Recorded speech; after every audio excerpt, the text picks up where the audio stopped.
Good morning students. आज हम class 11th की यूनिट नंबर 3 ट्रिग्नोमेट्री स्टार्ट कर रहे हैं, जिसका लेक्चर नंबर 1 आज मैं डिलीवर कर रहा हूं आपके सामने। ट्रिग्नोमेट्री बहुत अच्छा टॉपिक है। आप लोगों ने 10th स्टैंडर्ड में भी ट्रिग्नोमेट्री पढ़ा होगा और मोस्टली स्टूडेंट्स का फेवरेट टॉपिक भी होता है ट्रिग्नोमेट्री। सबसे पहले आता है ट्रिग्नोमेट्री में मेजरमेंट ऑफ एंगल, कोणों का मापन। कोणों का मापन आपने ये पार्ट 10th में नहीं पढ़ा है, कोणों का मापन। तो कोणों का मापन से पढ़ने से पहले हम सबसे पहले इस बात पर डिस्कस करेंगे कि व्हाट इज एंगल, कोण किसे कहते हैं। कोण किसे कहते हैं? आप बार बार बोलते हैं साइन थीटा, भाई थीटा क्या है? बोले एंगल है। भाई एंगल किसे कहते हैं? एंगल किसे कहते हैं? तो सबसे पहले आता है कोण। एंगल, एंगल किसे कहते हैं? एंगल की एग्जैक्ट डेफिनेशन क्या होती है? जनरली क्या होता है एंगल? जैसे किसी स्टूडेंट से भी क्वेश्चन पूछते हैं कि एंगल किसे कहते हैं, तो सीधा सा जवाब देता है कि दो रेखाओं के मध्य बनने वाले कोण को कोण कहते हैं। तो भाई जब आपने डेफिनेशन में ही कोण शब्द यूज कर दिया और आप डेफिनेशन भी एंगल की ही दे रहे हैं। एग्जैक्ट डेफिनेशन स्टूडेंट्स को नहीं मालूम होती है, तो आप लोग ध्यान से देखेंगे। जैसे कोई एक रे है, या आप किरण भी बोल सकते हैं, या आप रेखाखंड भी बोल सकते हैं। ये एक रेखा है आपकी,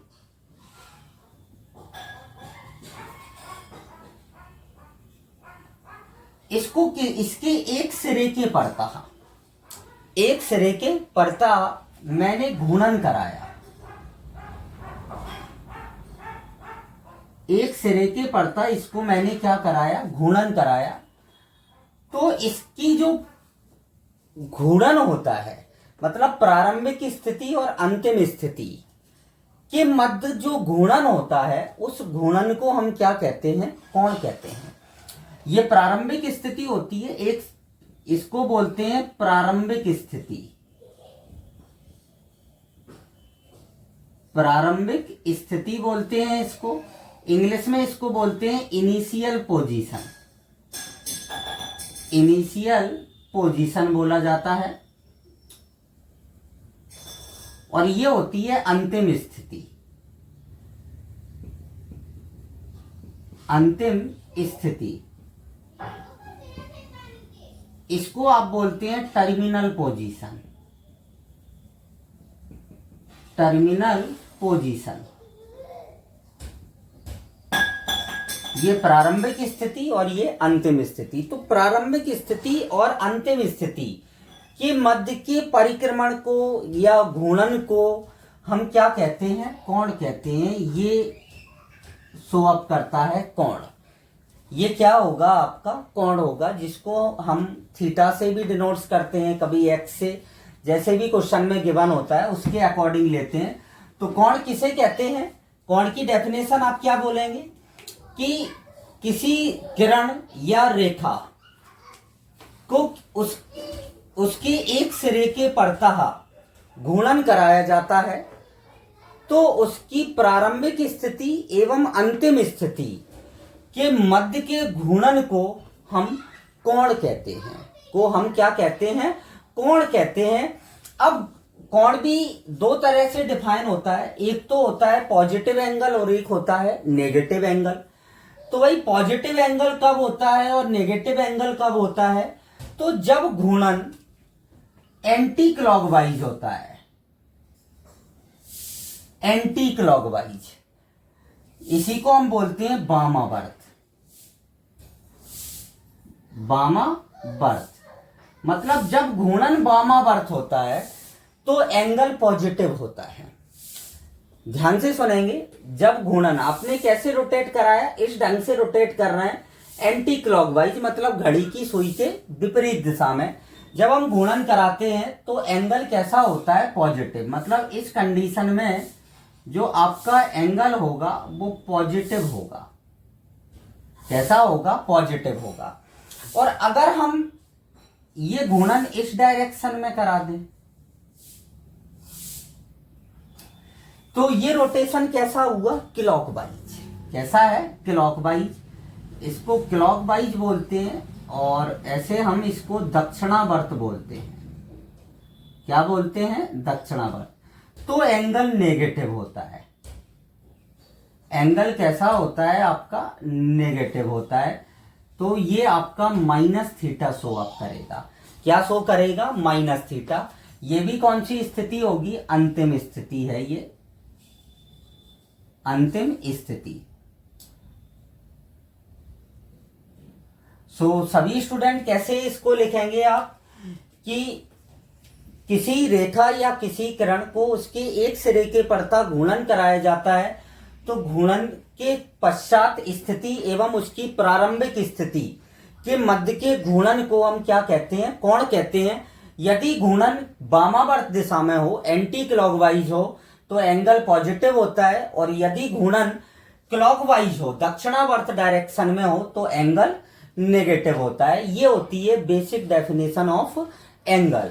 बेसिक डेफिनेशन होती है एंगल की, ये मैंने आपके सामने डिफाइन कर दिया, आप इसको बना लें। फिर हम पढ़ेंगे मेजरमेंट ऑफ एंगल। अब आता है इसके बाद कोण की डेफिनेशन हो गई, कोणों का मापन। कोणों का मापन, measurement of angle. Measurement of angle. सभी स्टूडेंट ध्यान से देखेंगे, मेजरमेंट ऑफ एंगल, कोणों के मापन की इसकी 3 पद्धति होती हैं। कितनी पद्धति होती हैं, 3 पद्धति होती हैं आपकी।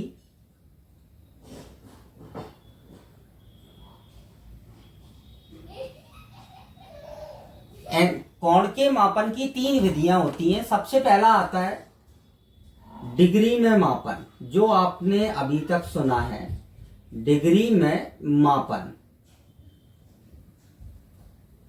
इसको बोलते हैं सेक्साजेसिमल सिस्टम। सेक्साजेसिमल सिस्टम बोला जाता है इसको। दूसरी आती है आपकी, ये भी आपने 10th क्लास में नाम सुना है, वृत्तीय पद्धति। वृत्तीय पद्धति, या इसी को बोलते हैं रेडियन में मापन। रेडियन में मापन। इंग्लिश में इसको हम सर्कुलर सिस्टम बोलते हैं। क्या बोलते हैं, वृत्त के अनुसार, वृत्त क्या होता है, सर्कल, तो सर्कुलर सिस्टम बोलते हैं। और थर्ड आती है आपकी ग्रेड में मापन। ग्रेड में मापन, इसको बोलते हैं सेंटीसीमल सिस्टम। सेंटीसीमल सिस्टम बोला जाता है इसको, ग्रेड में मापन को। इसी पद्धति को हम, इसी को ही हम और भी नामों से जानते हैं, फ्रेंच पद्धति भी बोलते हैं। ग्रेड में मापन को हम क्या बोलते हैं, फ्रेंच पद्धति भी बोलते हैं। और डिग्री में मापन को हम अंग्रेजी पद्धति बोलते हैं, साष्टिक पद्धति भी बोलते हैं। डिग्री में मापन को हम अंग्रेजी पद्धति भी बोलते हैं, या आप इसी को ही साष्टिक पद्धति भी बोलते हैं, इसको वृत्तीय पद्धति ही बोलते हैं, या रेडियन में मापन। ग्रेड में मापन को हम फ्रेंच पद्धति बोलते हैं। क्या बोलते हैं, फ्रेंच पद्धति। तो अभी हम तीनों ही पद्धतियों पर, तीनों ही मेथड पर डिस्कस करेंगे, आप इसको नोट करें।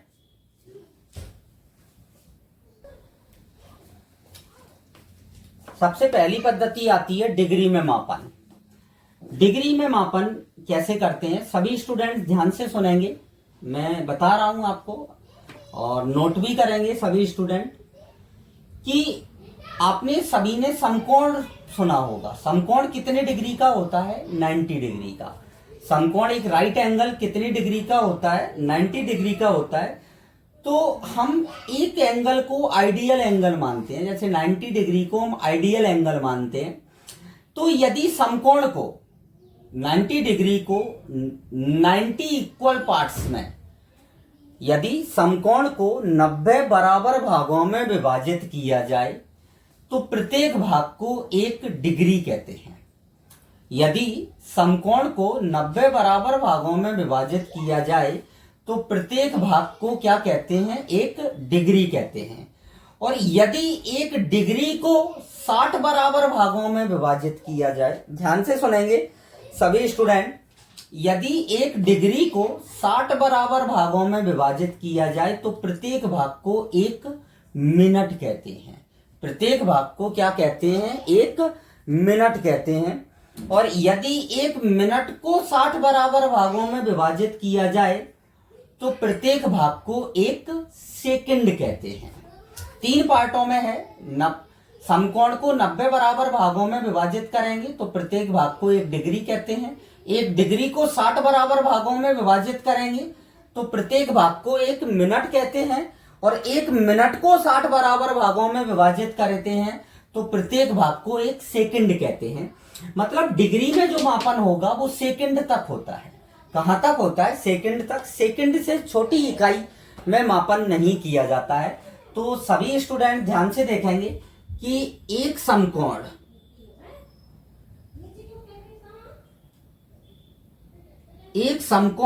बराबर क्या होता है? 90 डिग्री।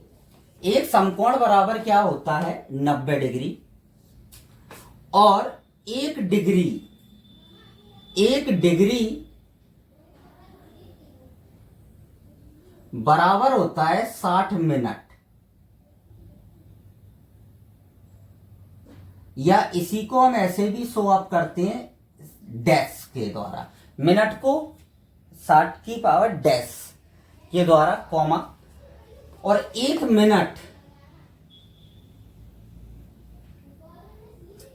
मिनट बराबर क्या होता है आपका? 60 सेकंड होता है। 60 सेकंड को हम डबल कॉमा से निरूपित करते हैं 60 की पावर। तो क्या आप समझे कि एक समकोण अगर हम 90 को 90 इक्वल पार्ट्स में डिवाइड करेंगे तो क्या आएगा? 1 डिग्री। और 1 डिग्री को 60 इक्वल पार्ट्स में डिवाइड करेंगे तो 1 मिनट आएगा। इसी को आप ऐसे भी शो अप कर सकते हैं कि 90 डिग्री अपॉन 90 इक्वल टू क्या आ जाएगा? 1 degree. 1 degree upon 60 equal to क्या आ जाएगा? 1 मिनट। और 1 मिनट अपॉन 60 इक्वल टू क्या आ जाएगा? 1 सेकंड आ जाएगा। ऐसे भी शो अप किया जा सकता है इसी भाग को। तो सभी स्टूडेंट नोट कर लें इसको। और डेफिनेशन मैंने आपको मेजरमेंट बता ही दिया है, कैसे लिखना है आप लिख सकते हैं। सो आप इसको नोट करें, देन हम नेक्स्ट पद्धति डिस्कस करेंगे। रेडियन में मापन, कोणों के मापन की इकाई होती है वृत्तीय। जब हम वृत्तीय पद्धति में यूज करते हैं तो वृत्तीय पद्धति में कोणों के मापन की जो इकाई होती है उसे हम क्या कहते हैं? रेडियन कहते हैं। ध्यान से सुनेंगे, वृत्तीय पद्धति में कोणों के मापन की इकाई को हम क्या कहते हैं? रेडियन कहते हैं। सो अब आप ध्यान से सुनेंगे रेडियन क्या होता है। जैसे एक सर्कल है आपके पास, ये सर्कल है, सभी स्टूडेंट जानते हैं, ये इसका सेंटर है और ये आपकी क्या है? रेडियस है, त्रिज्या है। तो किसी वृत्त में त्रिज्या के बराबर, किसी वृत्त में त्रिज्या के बराबर चाप द्वारा, त्रिज्या के बराबर चाप द्वारा वृत्त के केंद्र पर अंतरित कोण, मतलब किसके बराबर चाप काटना है? त्रिज्या के बराबर। सो हमने त्रिज्या के बराबर चाप काट दिया। ये चाप हो गया आपका किसके बराबर है? त्रिज्या के बराबर। तो त्रिज्या के बराबर चाप द्वारा वृत्त के केंद्र पर अंतरित कोण, वृत्त के केंद्र पर अंतरित कोण एक रेडियन कहलाता है। क्या कहलाता है? एक रेडियन कहलाता है। ध्यान से सुनेंगे सभी स्टूडेंट। किसी वृत्त में त्रिज्या के बराबर चाप द्वारा त्रिज्या के बराबर चाप द्वारा वृत्त के केंद्र पर अंतरित कोण। एक तो होता है कोण बनाना और एक होता है कोण अंतरित करना। कोण अंतरित का मतलब क्या होता है मैं आपको बता दूं। जैसे ये कर्व है, ये आपकी आई मान लो, आंख है, और यहां पर कोई पॉइंट है,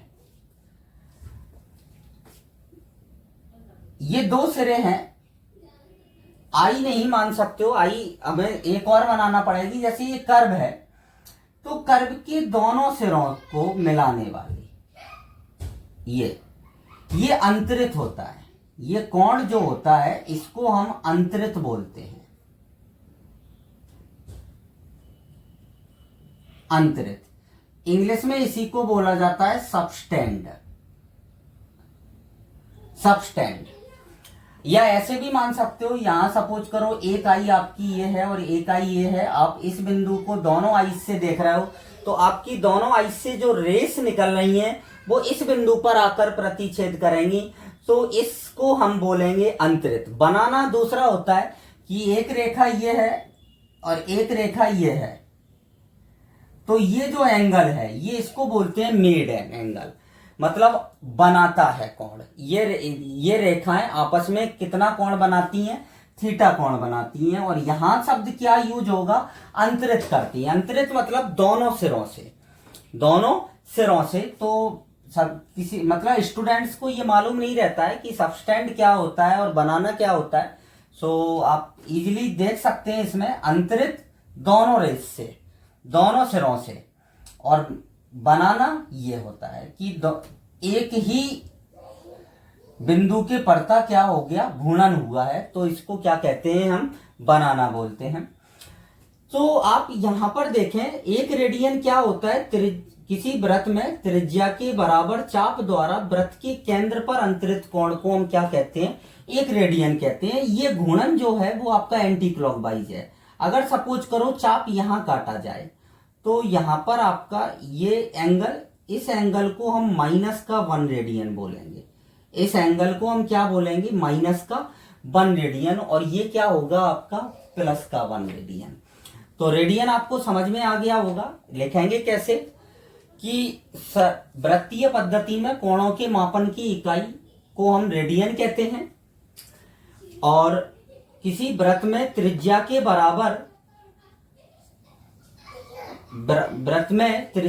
बराबर चाप द्वारा वृत्त के केंद्र पर अंतरित कोण एक रेडियन कहलाता है। इसे 1 की पावर c से निरूपित करते हैं।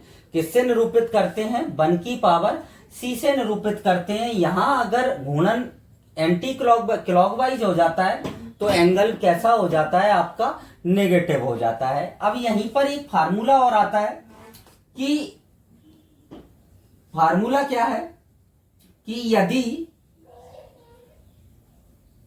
चाप की लंबाई L, त्रिज्या R, त्रिज्या क्या है? R, तो कोण बराबर आप लोगों ने पढ़ा होगा, कोण बराबर होता है चाप बटा त्रिज्या। कोण बराबर क्या होता है? चाप बटा त्रिज्या। अगर आप यहीं पर 2r चाप काट दें तो 2 रेडियन का कोण बनेगा। अगर आप इसी को और बढ़ा दें तो निश्चित बात है चाप बटा त्रिज्या। तो आपका फार्मूला क्या होता है? L/R। यहां पर आपको ये याद रखना है कि जो थीटा होता है, थीटा बराबर L/R, जहां थीटा रेडियन में होगा।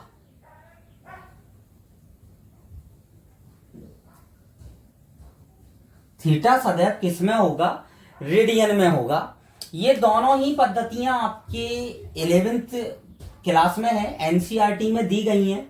3rd नंबर पद्धति आपकी ग्रेड में मापन या फ्रेंच पद्धति, ये आपकी सिलेबस में नहीं है, लेकिन मैं अपने नेक्स्ट वीडियो में आपको फ्रेंच पद्धति के बारे में भी बताऊंगा।